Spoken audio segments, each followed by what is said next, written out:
আজি north east আৰু মহামডান এছচিৰ মাজত এখন খেল অনুষ্ঠিত হৈ যায় আৰু এই খেলখন 0-0 গলত ড্ৰ হয়।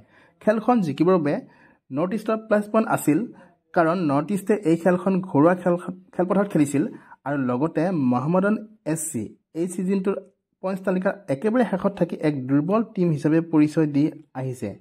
মহামডানে নৰ্থ ইষ্টক গল দিয়াৰ বাবে সুযোগ দিয়া নাছিলে, যাৰ বাবে নৰ্থ ইষ্টে ড্ৰ খেলিয়ে সন্তুষ্ট থাকিবলগীয়া হয়। এই খেলখনত নৰ্থ ইষ্টে যথেষ্ট এটেকিং খেল খেলি শেষলৈ গল দিয়াৰ বাবে যথেষ্ট চেষ্টা চলাইছিলে, বিশেষকৈ Alauddin Ajaraie, গুলামে Fernandez, নেষ্টৰ এলভিয়াছ, Jithin MS, পাৰ্থিৱ গগৈ, ৰিডিম তিলাক আদিৰ দৰে খেলুৱৈৰ কথা আমি ক'ব লাগিব। এই খেলখনত তেওঁলোকে বহুত চেষ্টা কৰিছিলে, যথেষ্ট চেষ্টা কৰিছিলে খেলখনত জয়ী হোৱাৰ বাবে যথেষ্ট চেষ্টা চলাইছিলে, যদিও মহামডান এছচিয়ে নৰ্থ ইষ্টক গল দিয়াত বাধা দিয়ে। লগতে নৰ্থ ইষ্টক আজি ভাগ্য কিছু ক্ষেত্ৰত লগত দিয়া নাছিলে।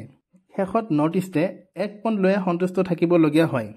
আজিৰ খেলখনৰ পিছত নৰ্থ ইষ্টে পইণ্টছ তালিকাত 3 নম্বৰ স্থানত থাকে 14খন মেচ খেলি 22 পইণ্টৰ সহায়ত, আৰু মহামডান এছচিয়ে 13 নম্বৰ স্থানতে থাকি যায় 14খন মেচ খেলি 7 পইণ্টৰ সহায়ত। এয়াই আছিল আজিৰ খেলখনৰ আপডেট।